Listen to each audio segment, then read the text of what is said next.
careful, egg roll. That is a lit candle. You cannot play with lit candles. Sam, do you want that? What in the hells have you done to my floor? It's a circle. Yes, but it's in Sharpie. Why can't you use chalk like a normal person? The floors are all scuffed anyway. I should turn you onto the street. You wouldn't. Ugh, no. Anna would kill me. Actually, there's a thought. Why didn't you go and stay with Anna? Can you imagine? No, you're right. What about Oliver? What about him? Anna says he's been here every time she's been over while I was away. Why don't you go and stay there? I don't know. It feels like more of a big deal when I go there, you know? It's his space. And this is mine, and look what you've done to it. What are you trying to do exactly, anyway? Well, I had a theory that if I cast a circle and... Oh, it worked! It worked! What worked? The red light is glowing. We're live. Welcome back to Spirit Box Radio.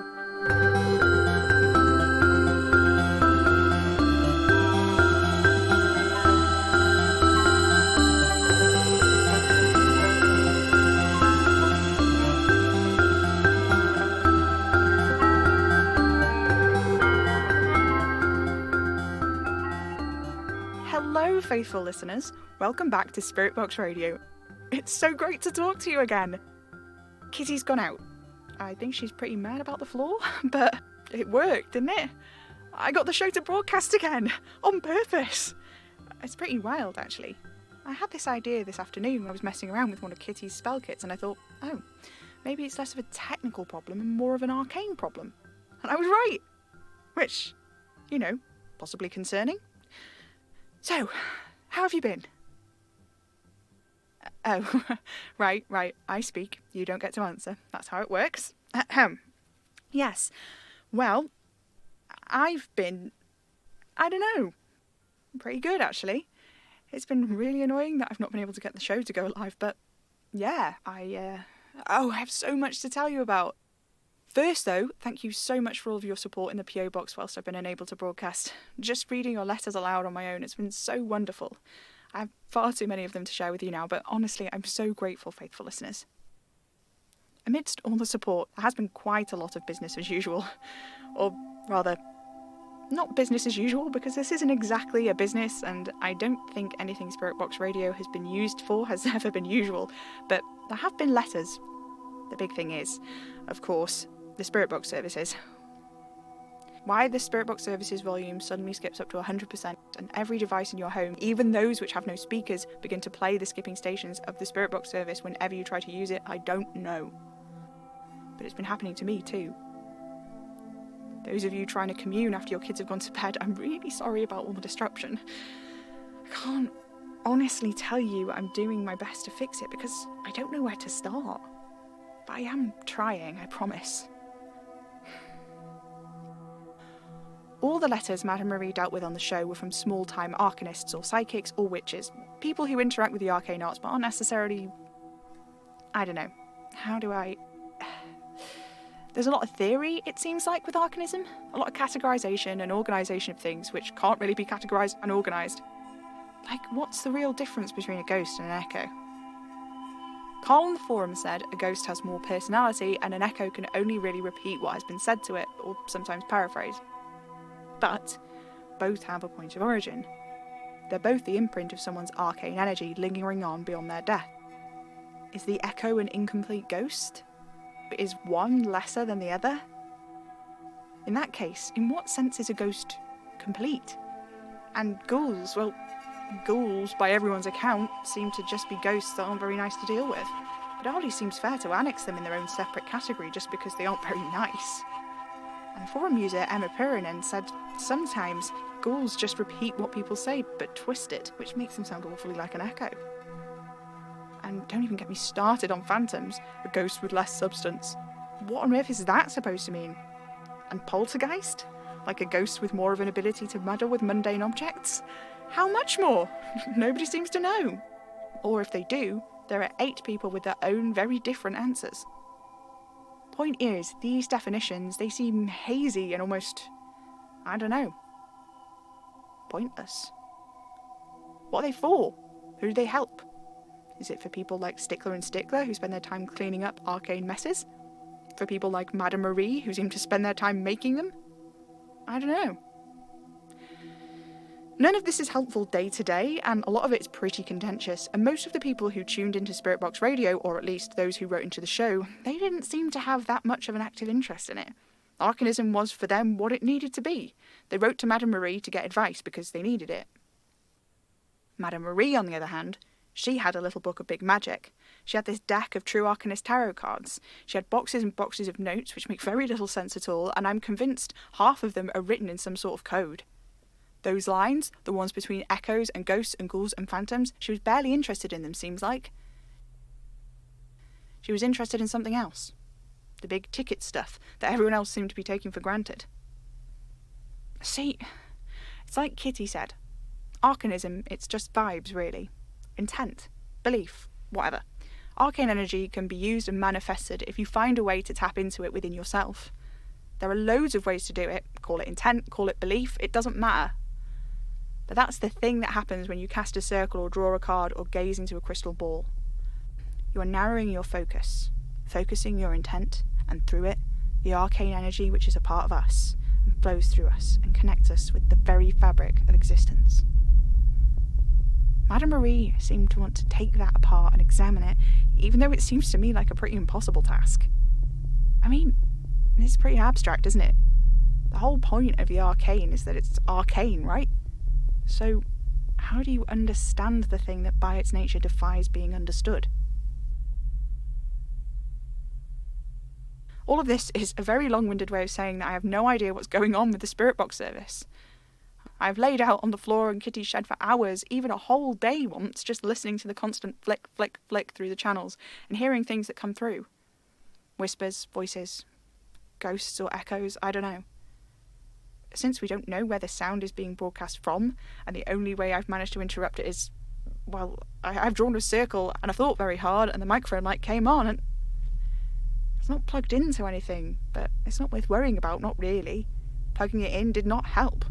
So I just marked out the lines, lit some candles, sat in the middle of them, picked up the mic and said, "You'll let me do this." And it did! Which, small victories, isn't it? It seems to be playing along just fine, at least from what I can tell. Okay, so, moving on then, to the forums. You all have a lot of questions, which is, understandable.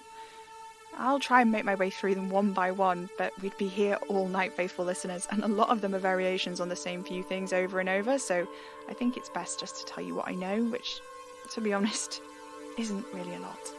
But it's something.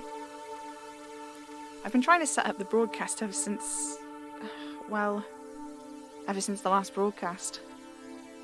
It took hours to get back from the ruins of the Impossible House, and when we got here, there was nothing but a broken husk. The walls were still standing, but every window was broken, like gaping, empty eyes. The neighbours were standing in the street. They called the fire brigade, but there hadn't been a fire, not that anybody had seen. Nobody saw or heard anything, apart from a little girl from the house at the end of the street. Maisie, her name was. She woke up at 3 a.m. to a cat tapping on her second-floor bedroom window. She let him inside and noticed he was covered in dust. She was still hanging on to Ravel when we got there at about 9. He seemed rather pleased to see me, if a little irritated. Didn't you, darling? And then, the house. The house. I can't explain what it was like to walk through the rubble. There was nothing there, nothing at all that resembled the only house I can remember living in. It was never a happy place, but it was a home, and I was at times happy there. Kitty and I had hopes for the basement studio, but whatever I did that whisked us from the studio into the nowhere place of the Impossible House seems to have been the source of the damage, and so the basement fared the worst of all. The door, with its 16 locks, stood in its frame, fragile pieces of plasterboard with yellow paint, the only remains of the wall it had once stood in.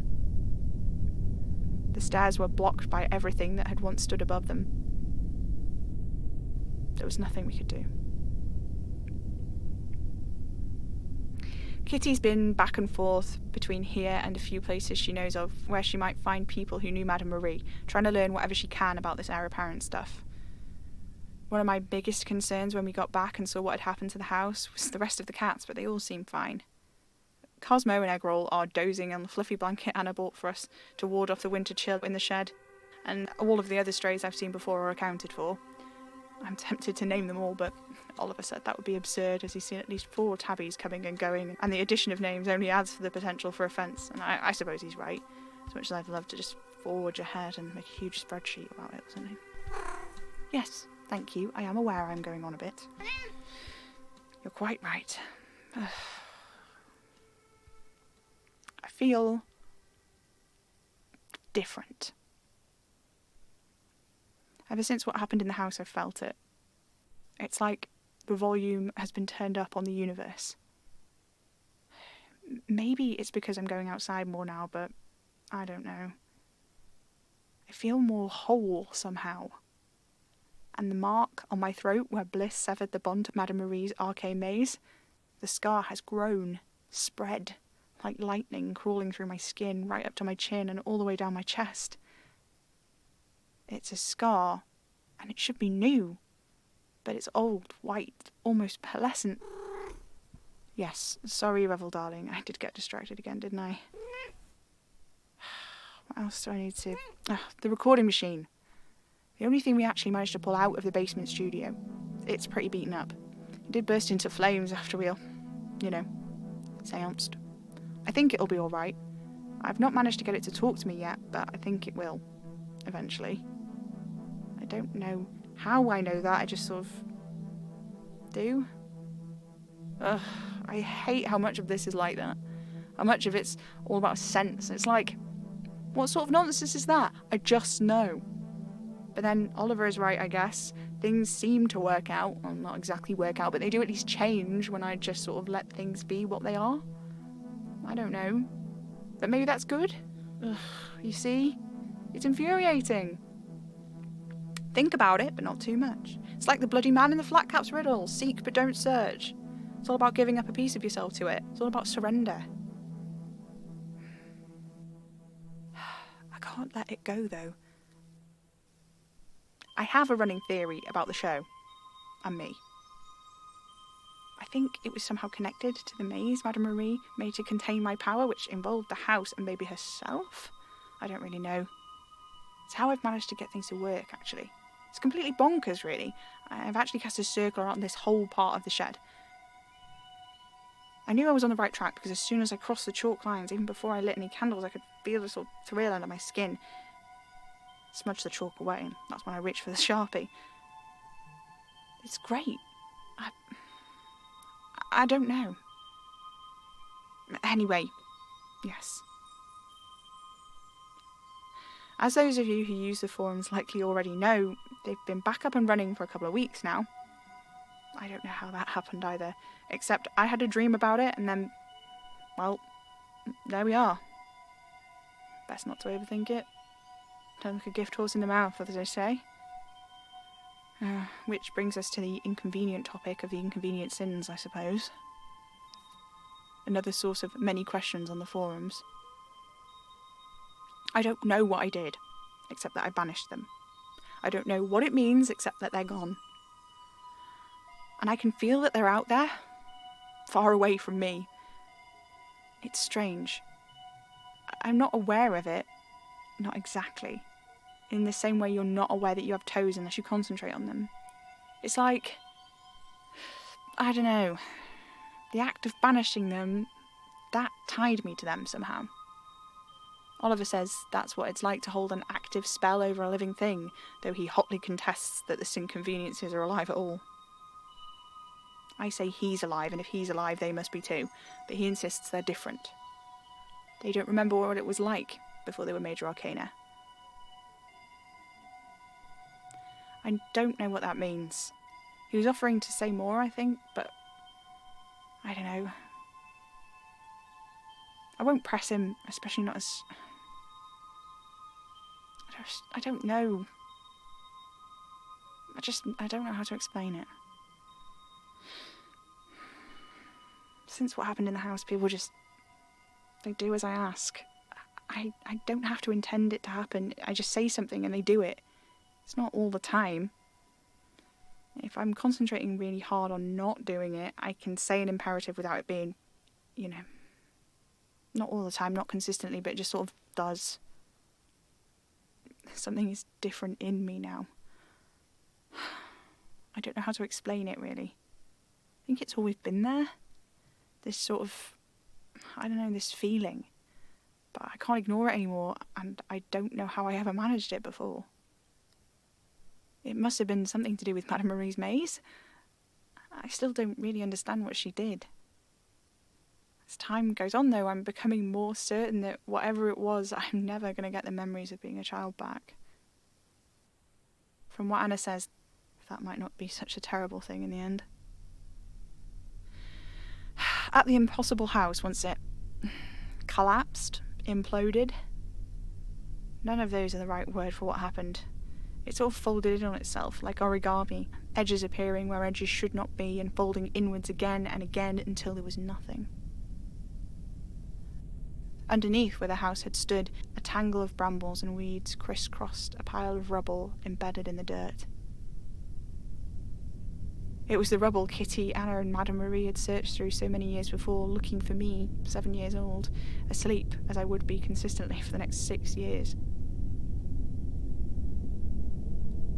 There's a thing with that. Something's not quite right. Because I remember almost nothing until I was almost 18, but I had been awake apparently for 5 years before then. On and off, at least. That was why Anna had felt justified in going off to university, why Kitty thought I should have remembered. I just should have been dead. Whilst I was asleep, I needed nothing, no water, no sustenance, I just slept. Kitty said they took me to the hospital, and Anna told me I was there for 9 months, but they couldn't figure out what was wrong with me or why I didn't die. My pulse was so slow it was barely detectable, but I was growing at a normal rate for a child of my age. It was the point at which one of the doctors suggested cutting into my skull just to see that Madame Marie brought me home, which is something, I guess. I don't know. Before we came home, we did look in the rubble. I don't know what I was looking for. We found a shoe that was Anna's when she was small, bright red, upper coming away from the sole. Kitty found a painting she'd done of the sky, filled with birds, though she tells me reliably the red splodge in the background was not meant to represent the sun, but something exploding. There were some drawings of the white door, but there were always drawings of the white door. I don't know what I was hoping for. There was something else in the rubble. Dozens upon dozens of notebooks. A lot of them were rotten, pages turned practically to dirt. Others, though, a few layers down, were dirty but otherwise well preserved. There were 28 where we could still decipher words upon the pages. When Madame Marie's office appeared underneath the basement studio, Anna and Kitty said there were rows and rows of journals there on the shelves. Some of the notebooks we found do seem like journals, notes of places and times, moods and feelings. Some of them are written in neat, slanted cursive, others in Madame Marie's more loopy, chaotic hand. There are pages of unbroken prose, ramblings they seem like, which make little sense and at times are barely legible. And there are stories. I don't know what else to call them. Accounts, statements, records, none of them seem right. Story doesn't either, but it's the closest I can think of. These things come without citation, unevidenced, sources usually unmarked. Stories will have to do. There's this one in particular, and I'll read it to you now. Boy of small size, blue-eyed. He watched as they came up the garden path. A girl stood beside him, some years his senior, her hair in pigtails. When I rang the doorbell, I heard the thunder of their feet upon the cheap laminate floors. The girl answered the door. "Have you come for a cat?" she said. I nodded, though I had not. The boy appeared beside her, holding a kitten no larger than my 2 cupped hands. I took it from him. Both children stared at me until the girl darted forwards to catch another kitten as it darted out of the door in a bid for freedom. A harried woman in a dressing gown and rollers thundered down the stairs. "I'm so sorry. You know kids. They get excited when you give them a job to do." I smiled and tried to look pleasant. The woman smiled back. "Oh, come in, I'll make some tea, and you can choose." "Wonderful," I said. The kitten in my hands was squirming. I followed the woman through the house, tailed by the girl and the small, slender boy. I sat at a small round table as the kettle boiled. Kittens sat on counters and chairs. One peered at me from atop the microwave. On the windowsill, a small altar with candles, bundled lavender, burnt at one end from cleansing. The air was sweet with it, masking the musk of too many cats beneath. The kitten in my hands twisted and jabbed its needle teeth into my thumb. In surprise, I dropped it and it landed with a soft thud between my feet. It teetered unsteadily on its forepaws for a moment before leaping at another, rolling out of sight in a ball of fur and claws. "There's so many," I said, without meaning to.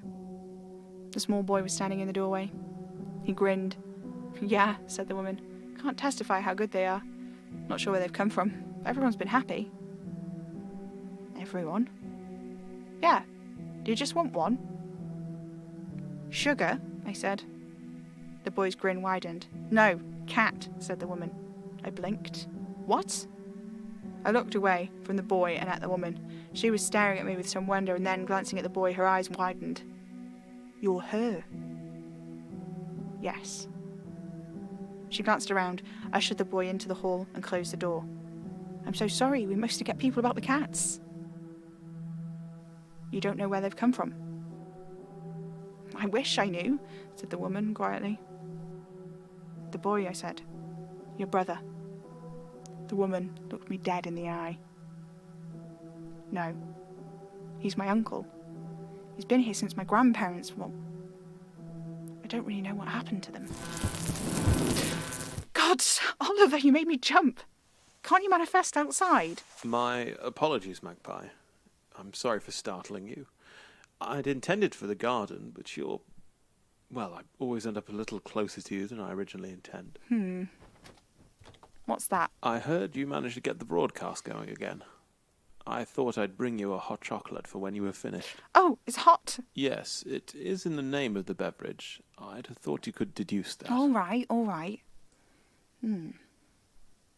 I'm beginning to see why it infuriates you when I do that. I'll be outside with my ice cream. Okay, I'll be done in a minute. Right, where was I? Oh, that's right. Thank you, Revel darling. Yes, the entry ends a few lines after where I stopped. The boy was the woman's uncle, born about 10 years before her. He looked about 5, maybe 6, always had. At the end, there's a line that just says kittens again, and confirmed impossible child. I don't know if you remember, faithful listeners, but many months ago, when I'd not long taken over as host of the show, one of the forum users, Jinghua, disappeared following an encounter with a boy who was far younger than he should have been. She was found weeks later with no memories of what had happened or of her life before. There was a letter, too, about a girl who had been 7 years old for decades upon decades, painting masterpieces in some kind of observation room. I'm a little less weirded out by it all now that my boyfriend is immortal or whatever, but it's strange that these journals all seem to be accounts of them. I can't tell if they're rumours or facts. Oliver said that the impossible children aren't major arcana like him because you need to consent to a deal in order to strike one, and few actual children can do so with enough real intent to make it all work properly or something. He's very cagey about talking about it all. I'll ask a question and he'll go on and on about these tiny meaningless details for hours until I fall asleep. Or he does. Twice that's happened. He's bored himself to sleep with his own explanations. It's a good thing he's so good looking. I can hear you. I know, love. Anyway, none of that really gets us anywhere, except that Madame Marie was compiling these, and I think she was doing it for a reason. It has to be to do with me. But I grew and aged. I've seen a photograph of myself as a child. I was 22 3 weeks ago, and now I'm 23. 6 months ago, my hair was not completely grey. Once I was small enough for Anna to hold me in her arms, not that she doesn't threaten to carry me like a baby on a regular basis now. You know, that night, after the impossible house crumbled away, I felt alive. I felt... I don't know. I thought it would keep growing. I thought that because I know, you know, it would mean that knowledge is power, isn't it? So why don't I feel powerful? I don't know. But I don't feel powerful.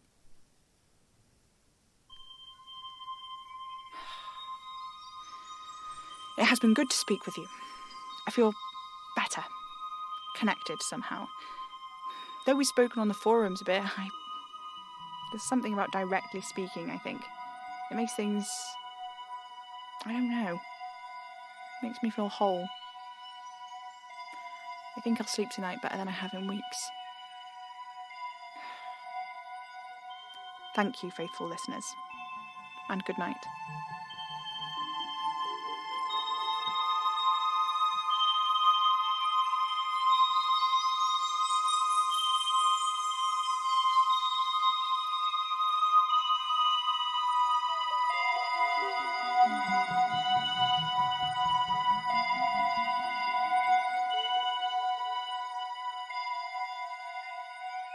Spirit Box Radio is a podcast created by Pippin A. Major, distributed by Hanging Sauce Studios under a Creative Commons non-commercial share-alike 4.0 international license.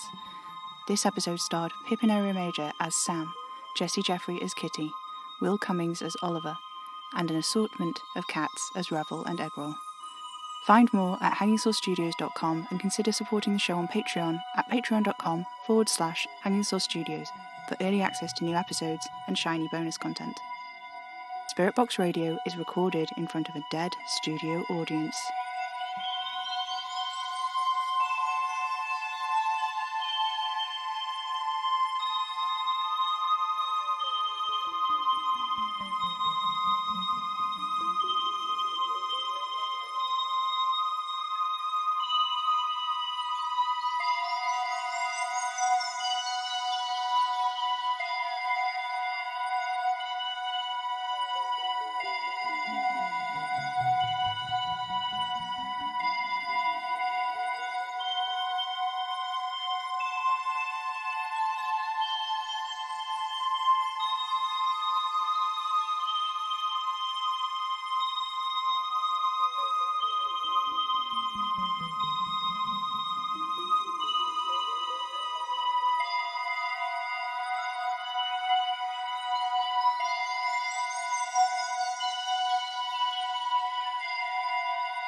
Tune in, get spooky.